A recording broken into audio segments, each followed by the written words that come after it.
Remember, what makes me Jewish is not some kind of miracle or relic, because a miracle, even if it is a miracle, can be done in many different ways. It might be done by magic, by black magic.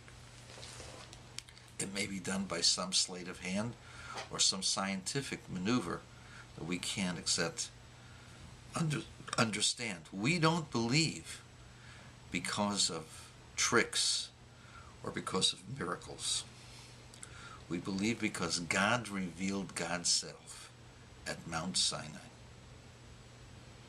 Only because of that do we believe in the Torah and believe in Moses' mission and the mission ultimately of the Messiah, because God will be revealed, just as God was revealed the first time. God was never revealed through Jesus, and it doesn't make a difference what the shroud is. However, I will tell you that the shroud is a very good and sophisticated fake and forgery.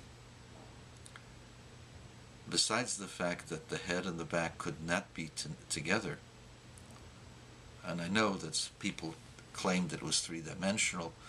That's not the way three-dimensionals work. There is some distortions in the three dimensions. I've seen pictures of the three dimensions. It's a distorted image. It's not complete. You don't have the back being attached, back of the head being attached to the top. There should have been a separation of several inches there. Furthermore, the model is at least 5'9", 5'10", maybe 5'11" in the front and even taller in the back. People were 5 foot, 5'1" in those days. A real tall guy was 5'5". He was not a basketball player. He was not the center for the Jerusalem Knickerbockers. It's just false. Another thing you have to understand is that when you're dying in a particular position, then you have what is called the onset of rigor mortis after a couple of hours. And he was left on that cross for a long time after he died, which would have initiated the process of rigor mortis. There's no way that they could have moved his hands to cover his genitalia. Another thing is that in Jewish life, we close the eyes. And there's a way, the rabbis tell us, there's a secret as to how you can get the eyes to close without having to cover them with shards. We don't cover eyes with coins. According to the pictures, there were coins there. And those coins could not have been there. Jews would not have used the hated Roman coins on top of a holy man. Are you crazy? They just killed him. Why would you use the coins to cover the eyes? And you would try to close it. Well, you have no time. They had enough time, a few seconds. It doesn't take that long to close the eyes. And then the whole business with the shroud. The shroud has to be wrapped around the body so that the limbs aren't sticking out. The way this shroud is front and back like a tablecloth. That's not the way people were wrapped. Where's the sash? Where's the holy sash? Now somebody will find it and bring 1 million visitors there and make a few $1 million each year.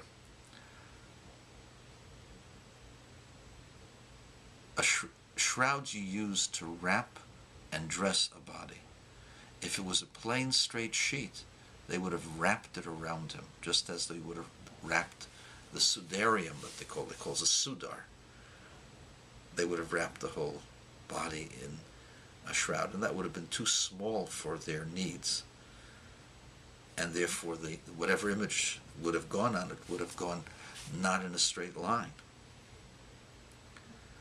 And if he's in a position of rigor mortis or dead position and leaving, then you don't untangle the shroud. Furthermore, they discovered that there was a picture of the shroud's front on the back, which indicates the following. They folded the shroud like this, and they got the image on this side, and it went through, and part of the image is on the back side as well. Then they did the back side. But whatever sophisticated method of making the imprint, whether it's ancient photography or they use some kind of explosive or some kind of fire to cause a release of light to shine onto the shroud and to give it its photographic effect. Whatever they used, if it was front and back, the front would not have been visible on the back. For if that's the case, then the back should be visible on the front. Another thing is, as I've told you, Adam was not embarrassed with his genitalia. If I am greater than Adam, or I'm like Adam, there's no part of my body that's disgusting and impure. There would not have been this covering of the genitalia in the emergence of this, whatever you want to call him, if this was a perfect human being. And I want to say the following. Any kind of miracle doesn't prove the ideology. If the miracle was done, it could have been done in many different ways, either naturally or through sorcery or through the occult. There are people who have powers that are rooted in the occult. We don't attribute holiness to people who do tricks. The reason why we believe Moses is not because he split the ocean for us. It's because God appeared to Moses on Mount Sinai, and we experienced that. And that's why the shroud gets an F for truth, even though it may have an A for effort. And my personal opinion is they probably made it in the Christian convents in Israel so that they would have the proper background and the proper soil. They understood forgery to a certain degree, and but it is a medieval phony fake.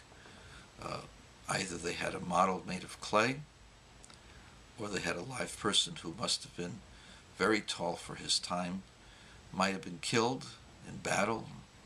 They used him as a model for this particular shroud. And even if this shroud somehow miraculously has a connection to Yeshua, does that prove that Yeshua is God, that he is the Lord? Something that goes against the principles of Torah, that there's nothing besides God? Wouldn't God have had to be revealed openly for the people to even consider something like this? This never happened. Nobody saw it. Nobody saw it happen. It was not done in front of the public. And in order to change the rules, you have to have God changing the rules, apparent and open. And God doesn't change his mind. God is infinite, and when he gave the commandments to Israel, foresaw all that would happen and all the people that would come. And by the way, another important thing for you to know, Jesus, his soul was reincarnated again in the body of Shabtai Tzvi. And if you are serious theologians out there, look up the story of Shabtai Tzvi and go tell me that he doesn't have the personality of Jesus. And at the end, he's just as weak and just as selfish.